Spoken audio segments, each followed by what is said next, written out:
Hello students, कैसे हो आप सभी लोग। तो आज हम स्टार्ट कर रहे हैं स्टीफन एकेडमी से एम बैच। तो एम बैच में मैंने आपको बताया था कि आपका फिजिक्स, केमिस्ट्री और बायोलॉजी तीनों सब्जेक्ट का आपको कंप्लीट करवाया जाएगा, चाहे वो +1 है चाहे वो +2 है। तो आपका जो आज का लेक्चर रहेगा वो फिजिक्स के लिए रहेगा। तो फिजिक्स का जो आज का टॉपिक है वो हमारी फर्स्ट जो यूनिट है इलेक्ट्रोस्टैटिक यूनिट, तो उसी यूनिट से आपका एक टॉपिक लिया जा रहा है। और इस टॉपिक से आप ये नहीं बोलना कि जो पहले वाला कुछ हमारा सिलेबस हम छोड़ रहे हैं वो किसी वजह के कारण छोड़ रहे हैं, वो 2 या 3 दिनों के अंदर हम कवर करवा देंगे। उस चीज के लिए आपने बेफिक्र रहना है। ऐसा नहीं सोचना कि ये बीचों बीच हमने ये टॉपिक उठा लिया। तो आप इस टॉपिक को भी ध्यान से देखना, क्योंकि हमारा कुछ रीजन था, खास रीजन था। हमारे पास कुछ बच्चे पढ़ रहे थे जिन बच्चों को हमने वो वाला सिलेबस कवर करवा दिया है, तो इसीलिए हमने सोचा कि यही से हम स्टार्ट करवाएंगे, ताकि थोड़ा सा हम सर्कल बना के चलेंगे और जो पिछले वाला जितना भी सिलेबस आपका रह चुका है वो हम कंप्लीट करवा देंगे धीरे धीरे। 2 या 3 दिन और लगेंगे तो आपका टोटल पिछले वाला सारा कंप्लीट करवा देंगे। तो दोस्तों, इस वीडियो को स्टार्ट करने से पहले मैं आपको बोलूंगा कि थोड़ा सा इस वीडियो को लाइक करो, सब्सक्राइब करो, शेयर करो। मेरे को पता आप सोच रहे होंगे कि हम थोड़ा सा कैसे लाइक, सब्सक्राइब और शेयर करें। तो मतलब थोड़े का मतलब ये है कि हमारे लिए थोड़ा सा प्यार निकाल करके इस वीडियो को थोड़ा सा तो सपोर्ट कर ही दो। तो 1-2 जो कमेंट्स आएंगे उसके लिए हमें बहुत ज्यादा एनर्जी मिलती है। तो 1-2 कमेंट तो आप कर ही दिया करो, ठीक है। तो हमारा ये फर्स्ट वीडियो रहेगा और मैंने इससे पहले भी काफी वीडियोस डाली हुई हैं। तो कुछ सेटअप नहीं होने की वजह से मैं मतलब फेस टू फेस टुगेदर आपको नहीं पढ़ा पाया। फेस टू फेस टुगेदर की बात कर रहा हूँ, तो नहीं पढ़ा पाया। गर्मी बहुत ज्यादा है, क्योंकि पंखे के बिना हम आपको पढ़ा रहे हैं। अरे ओ माय गॉड, बहुत ज्यादा पसीना भी आ रहा है। तो आप सभी ने क्या करना है, कॉपी और पेन लेकर के हमारे साथ पढ़ना है। तो ज्यादा टाइम ना वेस्ट करते हुए हम स्टार्ट करेंगे। फिजिक्स का एक टॉपिक, +2 का ये टॉपिक रहेगा। मैं आपको पहले ही बता रहा हूँ, इलेक्ट्रोस्टैटिक यूनिट है। तो टॉपिक का नेम है electric field intensity due to dipole on equatorial line. लेकिन सबसे पहले आपको बताना चाहता हूँ कि डायपोल क्या होता है, क्योंकि स्टूडेंट्स के मन में अब ये होता है कि इलेक्ट्रिक फील्ड क्या होती है और डायपोल क्या होता है, अब इक्वेटोरियल लैंड क्या होता है। तो कई बार बच्चों को डायपोल का मतलब नहीं पता होता। डायपोल का मतलब होता है दो चार्जेस का मतलब एक माइनस वाला चार्ज और एक प्लस वाला चार्ज। तो ये जो होते हैं तो इनको डायपोल बोलते हैं। मतलब 2 पोल जिनके हों, चार्ज के जिसके 2 पोल होते हैं, माइनस और पॉजिटिव वाला, उसको डायपोल बोलते हैं। Di means 2। तो अब इक्वेटोरियल लाइन की बात करें तो इक्वेटोरियल लाइन का आप जो डेफिनेशन है वो लिख लो तो आपको पता चल जाएगा कि इक्वेटोरियल लाइन क्या है। इक्वेटोरियल का मतलब जो बीचों बीच में बराबर हिस्सों में बांटे, सेंटर से लेकर के, मतलब कैसे अगर बात करूं, एक लाइन होती है, 2 चार्जेस, देखो 2 चार्जेस रखे हैं किसी पॉइंट पर। मैंने कौन सा पॉइंट ले लिया, मान लो एक पॉइंट ये वाला, इस पॉइंट को हम ए मान के चलते हैं। थोड़ा सा नीचे करके बना रहा हूं, तो यहाँ पे हमें जगह की प्रॉब्लम आएगी। तो मान लो हम इस पॉइंट को ए मान के चलते हैं। एक ए पॉइंट पे हमारा चार्ज पड़ा है माइनस वाला, और एक पॉइंट हमारा इधर है, इसको हम बी मानेंगे, और यहाँ पे हमारा +q चार्ज पड़ा हुआ है। तो डायपोल हो गया हमारा, ठीक है जी। तो अब इनकी आपस की जो जहां से दूरी रहेगी, हमने एक लाइन खींची है, तो इनकी जो दूरी रहेगी वो दूरी क्या रहेगी, हमने यहाँ पे लिख दिया 2l की दूरी रहेगी। तो बहुत गर्मी हो रही है, फर्स्ट वीडियो में ही इतनी ज्यादा गर्मी आ रही है क्योंकि हम विदाउट पंखे के पढ़ा रहे हैं आपको, इसीलिए आपने अच्छे तरीके से पढ़ना है दोस्तों, ठीक है जी। चलो, और सेंटर हमने यहाँ से ये मान लिया और सेंटर को हमने O माना है। तो आपने ध्यान से देखना है, बहुत अच्छे तरीके से क्लियर हो जाएंगे सभी के सभी। और A से लेकर के O तक की जो दूरी रहेगी वो हमने L मानी है, और यहाँ से B से लेकर के O तक की जो दूरी रहेगी उसको भी हम L रख रहे हैं। अब अगर 2L को आपस में प्लस करोगे तो क्या टोटल लेंथ जो है वो 2L नहीं बनेगी? बिल्कुल बनेगी। अब अगर इस सेंटर से हम बिल्कुल परपेंडिकुलर एक लाइन खींच दें, देखो एक परपेंडिकुलर लाइन खींची है। अब खींचने के बाद अब इस पॉइंट को हम P मान लें, इस पॉइंट को P मान के चलते हैं, और इस P से A तक का जो डिस्टेंस है हम वो रखेंगे। ये हमने टेढ़ी खींची है, थोड़ी सी लाइन सीधी खींचेंगे, ये ठीक है। थोड़ा सा एडजस्ट कर लेना, बोर्ड के ऊपर लिखना बड़ा डिफिकल्ट हो जाता है। तो और P से B तक का भी हम डिस्टेंस लिख देंगे। P से B तक का भी ये डिस्टेंस हमने मार्क कर दिया। अब देखो इक्वेटोरियल लाइन क्या होती है, अब इस चीज को हम इक्वेटोरियल लाइन बोलेंगे। इस लाइन को हम बोलेंगे इक्वेटोरियल लाइन, क्योंकि इस लाइन ने दो डायपोल का मतलब 2 चार्जेस, 2 ऑपोजिट हैं लेकिन इक्वल है। इक्वल का मतलब ये भी 1 - q है, ये भी 1 + q है, ठीक है। 2 इक्वल चार्ज हैं लेकिन ऑपोजिट चार्ज हैं। अब इनको बराबर हिस्सों में से जो बिल्कुल सेंटर से एक लाइन खींच दें तो वो इक्वेटोरियल लाइन बन जाती है, तो इसका मतलब ये इक्वेटोरियल लाइन हो गई। तो ये तो मैंने वैसे ही आपको डिस्टेंस जो होता है ना, हमने हाइपोटेन्यूज वैसे ही मार्क कर दिया, तो इसकी आगे जाकर के जरूरत पड़ेगी आपको, तो ये हमने ऐसे मार्क किया हुआ है। तो इस पॉइंट को हमने P मान के रखा है। तो अब इन्होंने देखो स्टेटमेंट में क्या बोला है कि इलेक्ट्रिक फील्ड इंटेंसिटी पता करनी है, इलेक्ट्रिक फील्ड कितनी जनरेट हुई है इस P पॉइंट पे, मतलब इक्वेटोरियल लाइन की बात कर रहा हूं, इक्वेटोरियल लाइन के P पॉइंट पे कितनी इलेक्ट्रिक फील्ड इंटेंसिटी जनरेट हुई है इन दो चार्जेस की वजह से। तो ये रहा आपका टॉपिक, ये था आपका टॉपिक। अब इस टॉपिक को आगे पढ़ रहे हैं तो कैसे देखते हैं, चलो क्या है। स्टूडेंट क्या देखेंगे इस P पॉइंट के ऊपर मैंने क्या रखा हुआ है, एक चार्ज रख लेता हूं। कौन सा चार्ज? बहुत छोटा चार्ज। उस छोटे चार्ज को हम क्यू नोट लिखते हैं, क्यू नोट लिखते हैं। देखो मैंने नोट का साइन साथ में लिखा हुआ है। अब ये चार्ज जो होता है इन दोनों चार्ज से बहुत ज्यादा छोटा होता है, और अब ये दो जो चार्ज है इस चार्ज के ऊपर क्या फोर्स लगा रहे हैं, अट्रैक्टिव और रिपल्शन वाली फोर्स लगाएंगे, और उस फोर्स लगने के कारण कितना कितना इलेक्ट्रिक फील्ड जनरेट होता है और किस किस डायरेक्शन में जनरेट हो रहा है वो हमने बस फाइंड करना है। देखो इन्होंने यही बोला हुआ है कि total electric field intensity find करो, इक्वेटोरियल लाइन के ऊपर जो हमारा एक चार्ज पड़ा होगा उस पर लगने वाली फोर्स के कारण जितना इलेक्ट्रिक फील्ड इंटेंसिटी प्रोड्यूस हुआ है उसको हमने फाइंड करना, बस इतनी बात है। देखो अब अगर मैं इस चार्ज को मान के चल रहा हूं, अगर मैं कहूं कि ये चार्ज मेरा नेगेटिव चार्ज है, मान लो देखो ये हमारा नेगेटिव चार्ज है, ठीक है, पॉजिटिव मानते हैं, चलो पॉजिटिव मानते हैं तो ये सही रहेगा, नहीं तो मेरी जो डायग्राम है वो उस साइड चली जाएगी। चलो पॉजिटिव मान के चलते हैं हम इस वाली को। अगर ये चार्ज मेरा पॉजिटिव है तो ये नेगेटिव वाला क्या करेगा, ये बड़े वाला चार्ज क्या करेगा, ये छोटे वाले चार्ज को ऑपोजिट चार्ज आपस में क्या करते हैं, अट्रैक्ट करते हैं, तो अट्रैक्ट करेगा। तो ये अट्रैक्शन वाली फोर्स हो गई जिसके कारण इलेक्ट्रिक फील्ड 1 जनरेट हो रहा है। तो यहाँ पे कौन सा इलेक्ट्रिक फील्ड 1 आ गया, ठीक है जी, बात समझ रहे मेरी। तो माइनस जो बड़े वाले चार्ज ने छोटे वाले चार्ज को अपनी ओर खींचा, तो खींचने के कारण कौन सी फोर्स लगी, तो अट्रैक्शन वाली फोर्स लगी जिसके कारण E1 जनरेट हुआ। E मतलब इलेक्ट्रिक फील्ड 1 जनरेट हुई इस चार्ज के कारण। अब ये प्लस का चार्ज है, ये भी प्लस का चार्ज मान के चल रहे हैं, तो ये क्या करेगा, रिपेल करेगा। तो रिपेल करने से ये चार्ज आगे को भागेगा, रिपेल हो गया। तो यहाँ पे कौन सी इलेक्ट्रिक फील्ड 2 जो इंटेंसिटी है वो ये वेक्टर क्वांटिटी होती है, आपने वहां पे शो कर देना है। तो ये यहाँ पे इलेक्ट्रिक फील्ड 2 वाली जनरेट हो चुकी है, तो आपने ये देख लेना है। तो आपको पता है कि अगर नेट इलेक्ट्रिक फील्ड देखेंगे हम तो हमें ये दोनों आपस में जोड़नी होती है, ठीक है। अगर टोटल इलेक्ट्रिक फील्ड हम देखना चाहते हैं कि टोटल इलेक्ट्रिक फील्ड कितना हो, तो हम दोनों इलेक्ट्रिक फील्ड को क्या करेंगे, जोड़ेंगे। मतलब देखो ये कितनी आ गई और ये कितनी आ गई, तो total electric field is equal to E1 plus E2 ये रखेंगे, ठीक है। अगर ऐसा रखा तो हमें टोटल इलेक्ट्रिक फील्ड पता चलेगी। लेकिन उससे पहले बहुत सारी ऐसी चीजें जो आपको जाननी बहुत ज्यादा जरूरी होती है, तो इसको हम मार्क कर लेते हैं। तो मार्क करने के बाद हम देख, तो बेटा आप सभी को पता है कि हम अगर इलेक्ट्रिक फील्ड 1 को फाइंड करेंगे तो हम एक फॉर्मूला लगाते हैं, फॉर्मूला का एक्सप्रेशन लगाते हैं क्या कि क्यू चार्ज, एक चार्ज रखा हमने जिसके कारण देखो फोर्स किसके कारण लगी, माइनस क्यू के कारण लगी, किस पे लगी, क्यू नॉट के ऊपर लगी।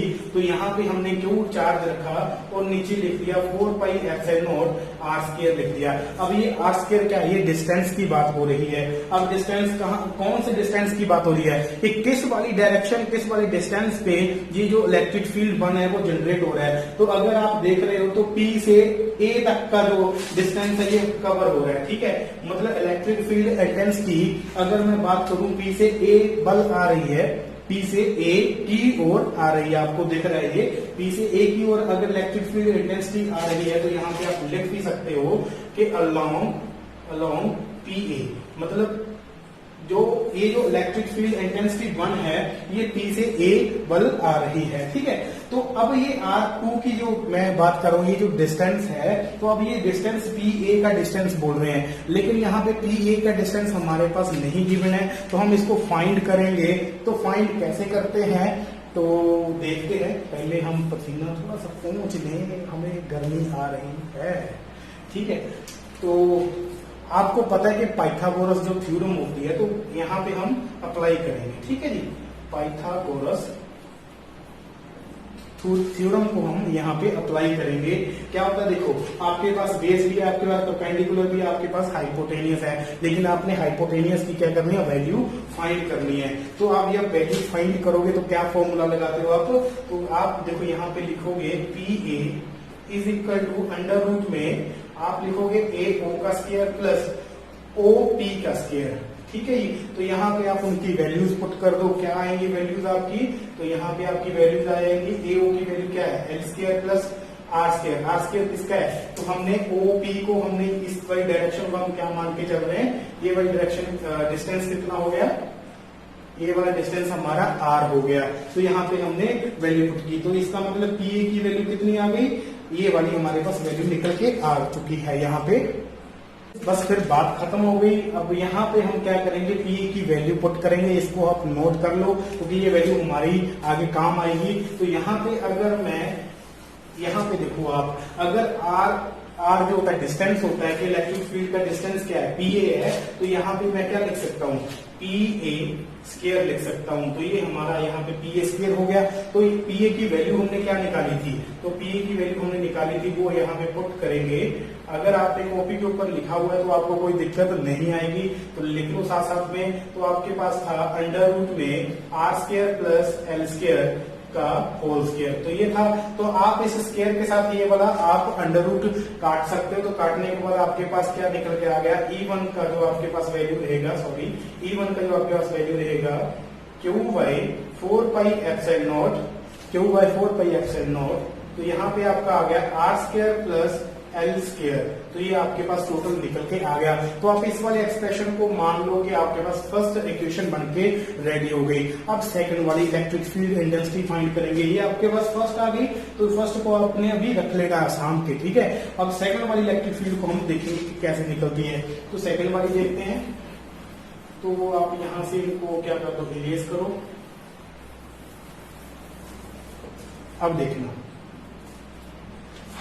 सेकेंड इलेक्ट्रिक फील्ड की अगर आपने वैल्यू देखनी है तो कैसे देखोगे, electric field intensity is equal to वही वाला आ गया एक्सप्रेशन आपका 4 पाई एप्सिलॉन नॉट और आर स्क्वायर। अब ये आर स्क्वायर क्या है, आपको पता है कि इलेक्ट्रिक फील्ड इंटेंसिटी किधर जा रही है, बी से टीवल जा रही है, बी से टीवल जा रही है, आपको पता ही है, ठीक है। तो यहाँ पे आपने लॉन्ग इसकी डायरेक्शन लिख देनी है, बीपी लिख देनी है, और इस आर स्क्वायर की जगह पे आपने लिख देना है बीपी, तो बीपी स्क्वायर लिख देना है, ठीक है जी। तो यहाँ पे आप बीपी स्क्वायर लिख दो, क्योंकि आपको पता ही है कि यहाँ पे हमने सिर्फ डिस्टेंस लिखना होता है, उस डायरेक्शन को लिखना होता है। इस डायरेक्शन में जब जिस डिस्टेंस पे वो इलेक्ट्रिक फील्ड जो होता है वो लग रहा होता है, ठीक है जी।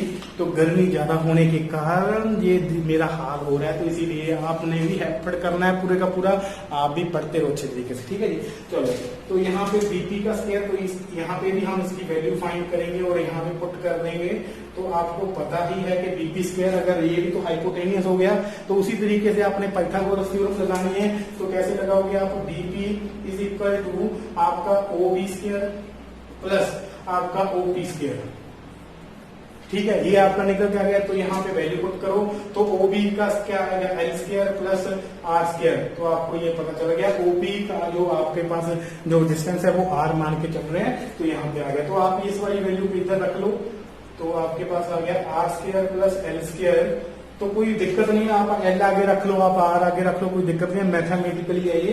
तो अब इसका स्क्वायर इसके अंडर रूट के साथ कट हो गया, तो इसका मतलब अब हम ये लिखेंगे Q by 4 pi epsilon naught R square plus L square. तो आपके पास ये चीज बन के आ गई। अब ये हमारा एक्सप्रेशन कितना, हमारा ये सेकंड एक्सप्रेशन निकल के आ गया। तो आप यहाँ पे इसको सेकंड वाला एक्सप्रेशन मान के चलो, तो ये हमें आगे जाकर के जरूरत देगा। स्टूडेंट्स, आपके पास इलेक्ट्रिक फील्ड 1 और इलेक्ट्रिक फील्ड 2 भी आपके पास निकल के आ चुका है। तो मैंने यहाँ पे लिखा था कि टोटल इलेक्ट्रिक फील्ड मतलब नेट इलेक्ट्रिक फील्ड, तो ये मेरा equal to net electric field. तो नेट इलेक्ट्रिक फील्ड हमने लिखा है E1 प्लस E2 लिखा हुआ है, लेकिन एक बहुत इंपॉर्टेंट बात है कि अगर दो इलेक्ट्रिक फील्ड यहाँ पे आपको दिखाई दे रहे हैं तो टोटल जो नेट इलेक्ट्रिक फील्ड है वो किस डायरेक्शन में दिखाया जाएगा। तो आप देखो ना, तो ये एक डायरेक्शन में जा रहे हैं, देखो एक डायरेक्शन में तो है नहीं, एक वाला जो इलेक्ट्रिक फील्ड है वो किसी और डायरेक्शन में जा रहा है, और ये वाला E1 जो इलेक्ट्रिक फील्ड है, ये दूसरा इलेक्ट्रिक फील्ड जो है ये किसी और डायरेक्शन में जा रहा है। तो टोटल नेट इलेक्ट्रिक फील्ड अब किस डायरेक्शन में आएगा, वो इस डायरेक्शन में अब हम देखेंगे कि नेट इलेक्ट्रिक फील्ड अब कितना रहेगा, वो इस डायरेक्शन में देखा जाएगा। क्योंकि बहुत इंपॉर्टेंट बात है, अगर आपने +1 में कभी जो आपने कंसेप्ट पढ़ा होगा वेक्टर वाला, तो वेक्टर में लिखा जाता है कि कोई भी वेक्टर क्वांटिटी के दो कंपोनेंट्स होते हैं। आप ये बात इंपॉर्टेंटली याद रख लो कि किसी भी वेक्टर, देखो ये वेक्टर क्वांटिटी है, अब इस वेक्टर क्वांटिटी के दो कंपोनेंट होंगे। अब ये वो दो कंपोनेंट कौन कौन से होंगे, एक तो आपका होगा हॉरिजॉन्टल और दूसरा होगा आपका वर्टिकल। हॉरिजॉन्टल और वर्टिकल ये दो कंपोनेंट होते हैं। और आपको बताना चाहता हूं कि जब ये हॉरिजॉन्टल जो मतलब जो बेस होता है उसी के ऊपर थीटा एंगल बनेगा। अब कैसे, अगर मैं बताऊं, मान लो मेरे पास ये देखो, एक तो मेरे पास हॉरिजॉन्टल हो गया और एक मेरे पास ये वर्टिकल कंपोनेंट हो गया, ठीक है। अब इस वाले को हम वर्टिकल कंपोनेंट बोलते हैं और इस वाले को हम हॉरिजॉन्टल कंपोनेंट बोलते हैं, ये आपने ध्यान रखना। और ये हमारा जो होगा, देखो मैंने कहा कि एक वेक्टर क्वांटिटी के कितने कंपोनेंट होते हैं, दो कंपोनेंट होते हैं, ठीक है। तो अब ये वेक्टर क्वांटिटी इस डायरेक्शन में जाएगा, देखो वही चीज हो रही है, इस डायरेक्शन में चला गया E, तो हमारे पास क्या होगा, टोटल नेट इलेक्ट्रिक फील्ड हमारा वेक्टर क्वांटिटी। और जब ये बेस के साथ, और याद रखना हमेशा कि बेस के साथ हमेशा थीटा एंगल बनेगा, और जो बेस के साथ जब थीटा एंगल जब बेस के साथ बनेगा तो उस बेस को हम लिखेंगे cos थीटा और ऊपर वर्टिकल वाले को हम लिखेंगे sin थीटा।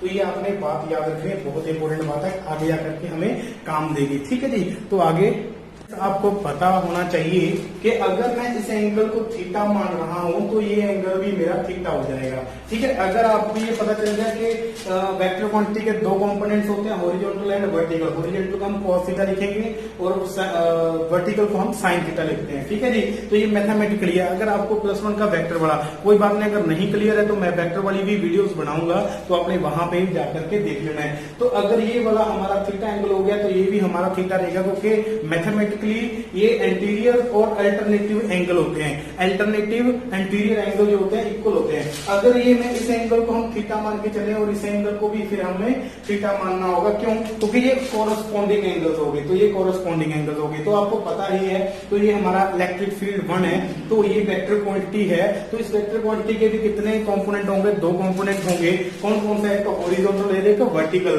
तो आपको मैंने बताया था कि यहाँ कहीं पे भी अगर इस जो वेक्टर क्वांटिटी होती है उसका एंगल थीटा बने जिस वाली लाइन के साथ, उसको बेस मानेंगे, उसको मतलब हॉरिजॉन्टल मानेंगे। अब इसका जो थीटा एंगल है वो यहाँ पे बन रहा है और ये जो लाइन होगी ये हॉरिजॉन्टल हो गई, तो ये कौन सा एंगल बनाएगा, cos थीटा। इसका मतलब ये E1 cos थीटा बन रहा है यहाँ पे, ठीक है। तो ध्यान रखना। और ये हमारा वर्टिकल हो गया इस E1 के लिए, तो ये वर्टिकल, इसका मतलब ये हमारा sin थीटा हो जाएगा, ठीक है जी, ये sin थीटा हो जाएगा।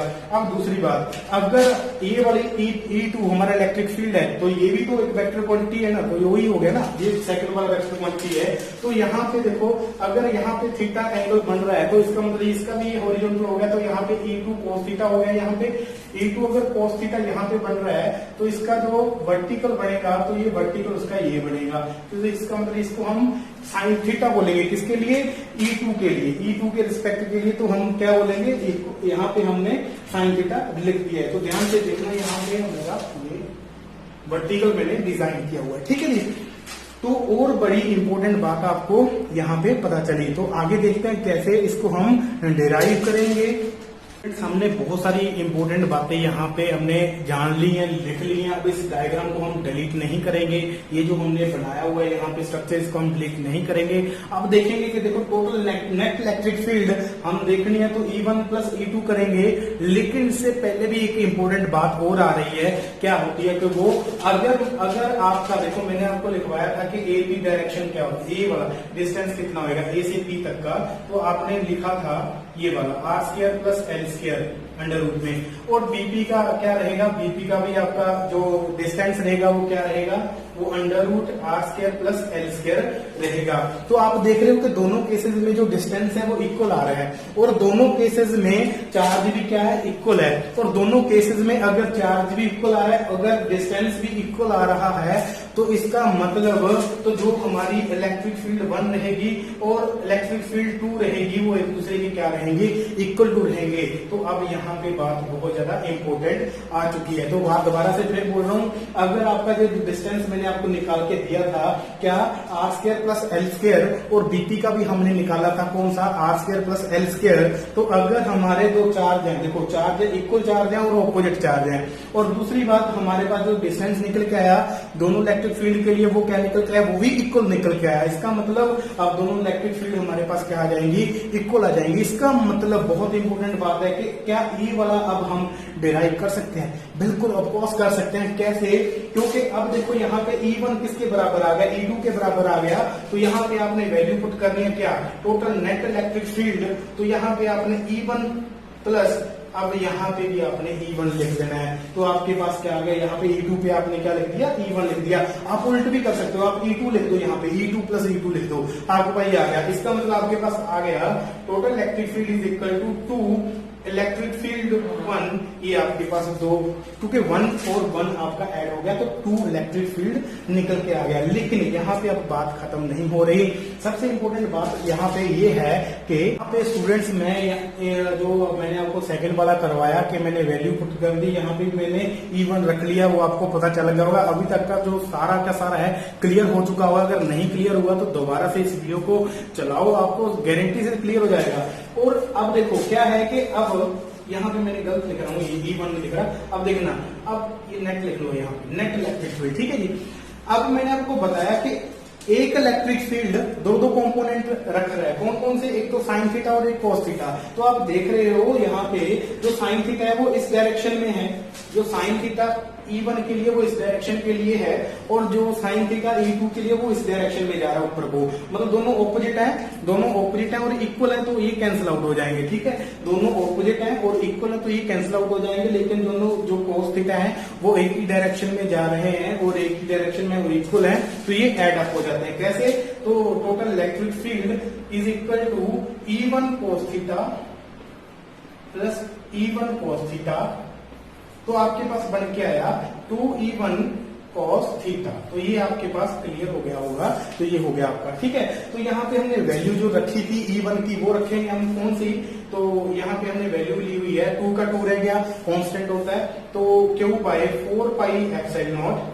तो आपका यहाँ पे निकल के आया था R square plus L square, तो ऊपर आ गया cos थीटा। तो ये आपके पास निकल के आ गया। तो ये आपकी वैल्यू निकल के आई टोटल इलेक्ट्रिक फील्ड इंटेंसिटी की, ठीक है। अब आगे देखेंगे तो इसको हम मार्क करेंगे यहाँ पे इस तरीके से, दफा लगा दिया हमने, ठीक है। तो तो पता चल जाता है कि हमने कहां तक ये सोल्व किया। अब आपने यहाँ पे cos थीटा की वैल्यू पुट करनी है। आपको पता है कि cos थीटा क्या होता है, बेस बाय हाइपोटेनियस होता है, ठीक है जी। तो उसकी वैल्यू पुट करेंगे, तो वैल्यू पुट करो बेस बाय हाइपोटेनियस का, तो देखो क्या आएगा, बेस आपका ये हो गया और हाइपोटेनियस आपने निकाला हुआ है क्या, वो यही वाला आपने हाइपोटेनियस वाला निकाला हुआ था। तो मैंने आपको, देखो आपने इस तरह से करना है, E is equal to 2Q by 4 pi epsilon naught. आप इजी तरीके से लिखो बेस बाय हाइपोटेनियस, तो R square plus L square. तो ये आपका हो गया। तो बेस की आपने वैल्यू पुट करनी है L, और आपका हाइपोटेनियस आ जाएगा। हाइपोटेनियस आपने निकाला है, अगर नहीं निकाला तो आप हाइपोटेनियस निकाल सकते हो E1 के लिए, R square plus L square, तो यही वाला तो आपका अंडर रूट में आएगा। तो आपको पता है कि जब भी वैल्यू अंडर रूट में आ जाती है तो L square plus R square, तो ऐसे अंडर रूट में आ जाएगी। तो हम इसको ये वाला भी हम लिख सकते हैं, R square plus L square, तो 1/2, क्योंकि अंडर रूट को हम 1/2 लिख सकते हैं, तो ये मैथमेटिकली होता है, तो हम इसको लिखेंगे तो नेग्लेक्ट नहीं कर सकते। तो एक बार आप देख लो, नोट कर लो इस चीज को। चलो आगे देखते हैं, पहले इरेज करें इस चीज को। अब देखो इरेज करते हैं, यहाँ पे हम वैल्यू पुट करेंगे। तो मेरे पास जो है वो बोर्ड छोटा बोर्ड है, तो इसीलिए बोल रहा हूँ, साथ साथ में लिखते रहो। तो यहाँ पे आ जाएगा आपका, तो यहाँ पे आ जाएगा आपका Q by 4 pi epsilon naught तो R square plus L square, ठीक है जी। तो यहाँ पे आपका एल आ जाएगा, सॉरी 2 भी था साथ में, 2 भी था साथ में, 2 क्यों, बेस का जो हमने लिखा एल लिखा, और हाइपोटेनियस का मैंने आपको दिखाया था कैसे लिखना है, वो आपने निकाल लेना 1/2। तो इसकी जो पावर होती है वो 1 होती है, जब पावर इसकी 1 है और इसकी 1/2 है, तो ये यहाँ पे आकर के ये सोल्व हो जाएगा। तो कैसे सोल्व होगा, तो ये ऐड हो जाएगी दोनों पावर। तो हम यहाँ पे लिखेंगे 2 एल 4πε0, तो आपके पास आएगा R square plus L square, तो इस 1 + 1/2, तो आपके पास बनेगा ये कर करा के कुछ, तो ये रहा आपका 2 L 4πε0 R square plus L square 3/2। तो ये आपके पास टोटल इलेक्ट्रिक फील्ड इंटेंसिटी निकल के आ गई। तो यहाँ पे आप एंड कर सकते हो, अगर नहीं करना यहाँ पे एंड, तो यहाँ पे आप एक चीज और ऐड कर सकते हो, लेकिन पहले इससे पहले आप इसको नोट करो, ठीक है जी। नोट कर लिया। अब यहाँ पे देखो, तो आपको मैंने बताया हुआ है कि momentum, dipole momentum is equal to 2 L, मतलब product of length and charge, product of length and charge. तो ये मैंने आपको बताया, इसको डायपोल मोमेंट बोलते हैं। तो इसका मतलब यहाँ पे हम वैल्यू पुट कर सकते हैं। तो वैल्यू पुट करेंगे, तो मैं यहाँ से इरेज कर रहा हूं, तो वैल्यू पुट करेंगे E electric field intensity, total electric field intensity momentum by 4πε0 R square plus L square का 3/2। तो ये रहा आपका इधर, ठीक है जी। तो इतना आपका निकल के आ गया टोटल इलेक्ट्रिक फील्ड इंटेंसिटी, जो आपका निकल के आया इक्वेटोरियल लाइन पर। तो यहाँ स्टूडेंट्स, जब भी आप ये वाला निकाल लोगे, आप ये वाला एक्सप्रेशन निकाल लोगे, तो आपने देखना है कि टोटल इलेक्ट्रिक फील्ड यहाँ पे हमने रखा था कि नेट टोटल इलेक्ट्रिक फील्ड हमारा ये रहा, तो किस डायरेक्शन में है, यहाँ पे पी है, तो इसको आप आर क्यू कुछ भी मान लो मैं क्यू मान रहा हूँ, ठीक है। तो यहाँ पे मैंने पॉइंट क्यू रखा, तो यहाँ पे आप लिख सकते हो एंड पे क्या, कि अलोंग पी क्यू, तो मतलब आपका पता चलेगा कि टोटल इलेक्ट्रिक फील्ड एनसी जो किस डायरेक्शन में जा रही है, अलोंग पी क्यू, पी से क्यू वन जा रही है। तो ये था आपका टॉपिक, आपका ये टॉपिक होता है एंड। तो अगर स्टूडेंट्स आपको ये क्लियर हो चुका है, तो थोड़ी बहुत ही जो बातें हैं तो मैं आपको कल करवा दूंगा। अगर आपको ये टॉपिक क्लियर हो चुका है स्टूडेंट्स, तो आपने इसका नोट्स प्रिपेयर करना है। तो आपने इसको बुक में से भी आपने फॉलो करना है, प्रदीप बुक का फॉलो कर सकते हो जो आपकी मन पसंदीदा है, ठीक है। तो ये मेरा जो आज का जो फर्स्ट वीडियो है, तो कल हम कंटिन्यू कर देंगे सारे के सारे जो भी लेक्चर्स रहेंगे, और जो पिछले वाले लेक्चर है वो सारे के हम कंप्लीट करेंगे धीरे धीरे, ठीक है जी। तो टेंशन नहीं लेनी। तो इस तरीके से पढ़ते रहो, लाइक और सब्सक्राइब करो इस वीडियो को। तो यहाँ पे ये टॉपिक एंड हो चुका है। Thank you so much.